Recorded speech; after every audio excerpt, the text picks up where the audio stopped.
What is going on, guys? Welcome back to another episode of Sloppy Saturdays. And today we are going over the AP poll. AP poll just came out, official college football rankings to start the season. We're going to go over what I think of the AP poll in comparison to the coaches poll. Two things very similar. If you want to go back to our coaches poll, top 25 rankings, us reacting to it, we can go back to that. Now, I'm not going to go over all 25 teams individually like I did with the coaches poll because I have a lot of the same opinions as the rankings are very close. I'm going to go over the top 10 of the AP poll. But before that, I'm going to go over some of the teams that surprised me that were a little different than the coaches poll. Now, one thing I do have to say about these top 25 rankings is other than basically almost any year in college football, the way college football opens up and how nice the first week of college football is, we have the opportunity for these rankings to change drastically already in the first week. So a lot of things could change week one. If we don't like something in week one, we could see a team move back. It's something we don't like. Or if we see a team that's very underrated, they can move up already at the end of week one. But let's get into everything now. The first thing that's very shocking to me is Oklahoma comes in at 18 in this top 25 ranking. Now, I get it, Oklahoma, a powerhouse school for, again, as long as we can remember, they are a team in the SEC. They are coming off a very bad year. We went over Oklahoma in one of our previews. We went over them in depth. I think Oklahoma has a very low floor in the SEC. Again, I don't see them being a college football playoff team at all. I think their schedule is very hard in the SEC. I do like the moves they made. I do think they're improved. I think they have one of the best quarterbacks in the country in John Mateer. I think they have one of the best transfer portal ads in Jaden Ott. I expect the offense to be really good. But at 18, I expect them to only move down in the college football season, not move up. Because, like I said, I don't expect them being a college football playoff team and to have them at 18 already. Like I said, I don't expect them to be a top 12 team. Another thing I don't like is Ole Miss at 21. I think Ole Miss is super talented. I really love Austin Simmons. We saw him in the Georgia game, what he's able to do. I think Lane Kiffin is one of the best coaches in college football. I see this team possibly sneaking into the college football playoffs in the SEC. I think they're more talented than a lot of teams in front of them, like SMU, Florida, Michigan. Like, I think they're definitely talented in those teams above them. Them at 21, I expect them to only move up.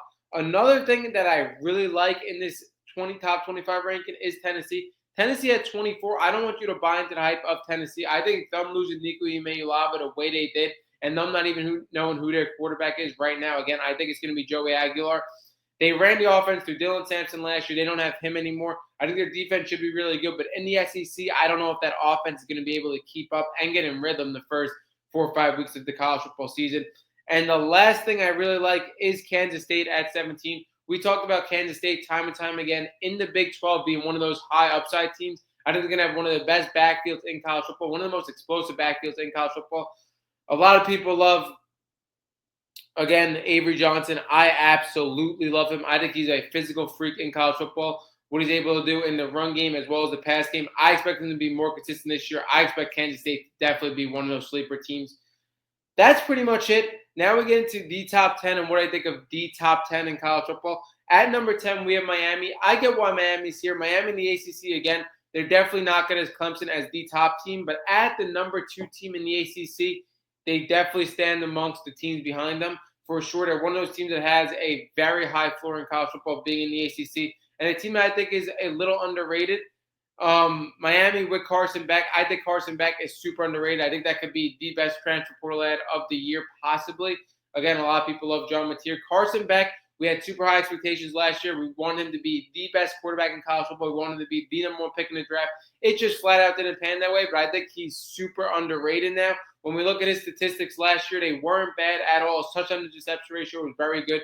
Threw for about 3,400 yards. A lot of people look at him at Georgia and say his stats should have been a lot better, but they didn't have the receivers, in my opinion, top receivers in the country to really supply that. And Georgia was still led to win the SEC championship as well. Now he's on Miami. I expect the offense to definitely be explosive. The biggest thing for Miami, for me, is the defense going to be a lot better than last year, because we saw that being the reason why Miami did not make the college football playoffs, did not make the ACC championship. They lost it in the last weeks to Syracuse. Syracuse is a very explosive offense, but this Miami defense got like 40-plus put on them. Again, that cannot happen this year. Can Miami's defense be a little better? Miami at 10, I do like it. I do think Arizona State should have that spot at 10, though, being the best team in the Big 12, being the best team in the conference. I think you should be a top 10 team. I think Arizona State is super underrated. We said it time and time again. But Miami at 10, I definitely don't mind. At number 9, we have LSU. I think LSU is a little underrated as well. When you look at talent-wise, they could have possibly the best offense in the entire country. The receiving core they have with Garrett Nussmeier, who's an absolute gunslinger. He's going to be a Heisman candidate for sure. LSU at 9, I do like. Again, I do think they could be a little higher. At 8, we have Alabama. I don't mind that either. I think Alabama is going to be probably the hungriest team in college football. When we look at Alabama, them missing the college football playoffs, a 12-team college football playoffs, when they were running the 14-team college football playoffs 4 years with Kalen DeBoer, he needs to prove it. He needs to come in and be a college football playoff team. I think Alabama is definitely going to be able to do that. They retained everything they needed to retain. I think Ty Simpson is definitely a better system fit for Kalen DeBoer. I expect Ryan Williams to take a huge jump into his sophomore year, be one of the best players in college football, could possibly be the best player in college football. Ryan Williams with a ton of upside. Alabama, absolutely like them at 8.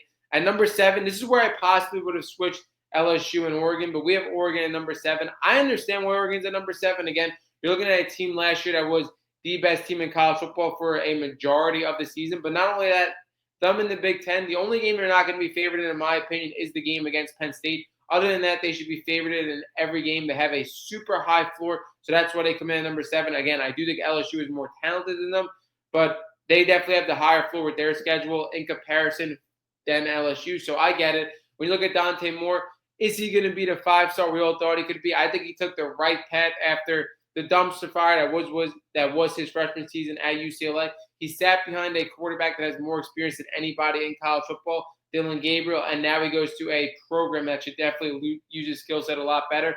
I like the running back room behind him with Mekhi Hughes and Whittington as well. I think the wide receiver room definitely needs a pass catcher. Is it going to be Kenyon Sadiq? Is it going to be top high school recruit in the country, the Corey Moore? Somebody's going to have to step up. That's my biggest concern, is the passing game for not only Dante Moore, who is a guy that we haven't even seen the best of yet, but again, who's going to step up in the receiving room for him? I expect the RPO game to be good. I expect the defense to be good. They're definitely going to be a top 10 team in college football. Notre Dame, I think, should have been at 5, but they come in at 6. Notre Dame was a team in the national championship last year. They have one of the most rising coaches in college football in Marcus Freeman. Again, they come in with a new quarterback with CJ Carr, but I think Jeremiah Smith is going to take hold of that. Jeremiah Love is going to take hold of that offense. I think Jeremiah Love is going to be one of the best players in the country. I think he's definitely the best running back in the country. I think he's going to be able to ease CJ Carr into that season. Yeah, the receiving core isn't going to be great for Notre Dame, but the defense combined with having that running back running the ball and playing defense is going to be their identity.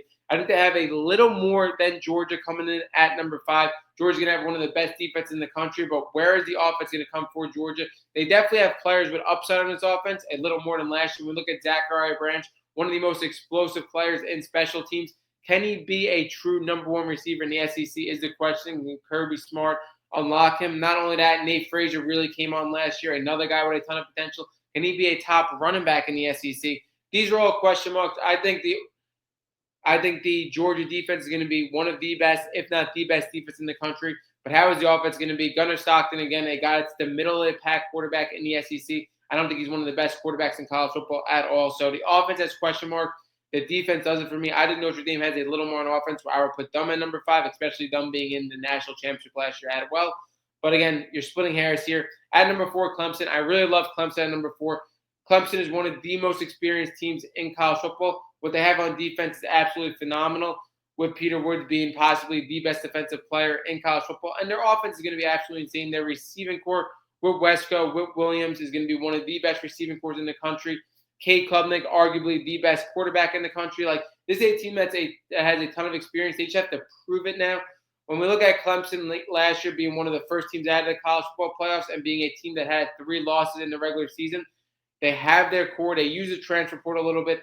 They're going to have to really prove that they could be a national championship contender, and I think they will. I think their schedule is a breeze in the ACC. When you look at the first game they have against LSU, that's definitely the toughest game on their schedule. Whether they win or lose that, they're still going to be a college football team, college football playoff team regardless. Clemson is absolutely loaded with experience. I love them at number 4. At 3, I absolutely love Ohio State at 3. Again, a lot of times we see the national championship winner coming in at number 1. I don't think they come in as the best team. I think they do have a question mark with Julian Sayin at quarterback.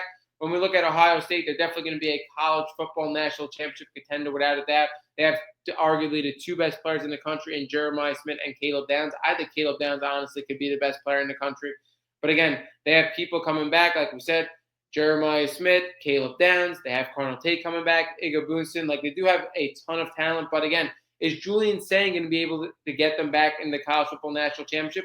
I think he definitely could. I think what they have on offense with his talent as well, I expect them to definitely succeed. They have a tough matchup against the number one team in Texas. That's going to be a true test for Julian Sang, but I expect Ohio State to still be phenomenal, and I expect them to be a top 5 team for the whole entire season. Now we get into what we wanted to talk about. We talk about Texas, Penn State. This number 1 Texas compared to Penn State, they got number 1 by 2 first-place votes. I said it time and time again, I think Penn State is the best team in the country. I think Penn State, with their experience, makes them the best team in the country, what they were able to bring back. When we look at Dennis Sutton, when we look at the 2 pro running backs in Singleton, in Kaytron Allen, I think it's the first time they were able to have true receivers in a while, what they were able to bring in from the transfer portal. And I think what separates them from me, then Texas, is we do have to see Arch Manning. I think Arch Manning is going to be an absolute stud. I think he's going to be a top 3 quarterback in college football. But I think Drew Allar is the best quarterback in college football coming into the year. As much as Drew Allar gets a lot of hate, he went the farthest in the college football playoffs out of any of these teams. He was a throwaway from being in the national championship. I think Drew Allar, with his upside, with his size, him being able to run, his arm strength, and him being in the best situation he has ever possibly been in, I think that puts Penn State at number 1. Drew Allar, again, a guy that could have went as the 2nd pick in the NFL draft last year. He decides to stay. Penn State is the most experienced team. But I don't mind Texas at 1 either. I think Texas, again, you're talking about them being a top 3 team. Texas is absolutely phenomenal. If you believe Arch Manning is going to be the best quarterback in the country, Texas at 1 should be no problem for you. When we look at the offense, with Travion Wisner, C.J. Baxter, they have one of the most underrated running back rooms in the country. The receivers are really good as well. I expect Ryan Wingo to be a top 10 receiver in college football. The defense is phenomenal with stars like Colin Simmons, Anthony Hill Jr. Like, Texas is absolutely phenomenal. But like I said, the week 1 matchups could really change this whole entire top 25 pool. When we look at Miami playing Notre Dame, when we look at Ohio State playing Texas, like, there's a ton of marquee matchups, LSU, Clemson, like a lot of things that could change this top 10 already in week 1. Comment if you think they got the AP top 25 poll right.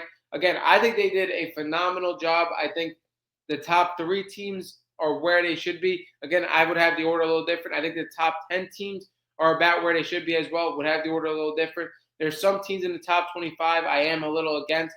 If you want more opinions on these top 25 teams, I did a top 25 coaches pool, every team individually. Didn't want to do that again, as again, it would be a little repetitive, but drop down again what they got wrong, what they got right. That wraps up this episode of Sloppy Saturdays, and we are out.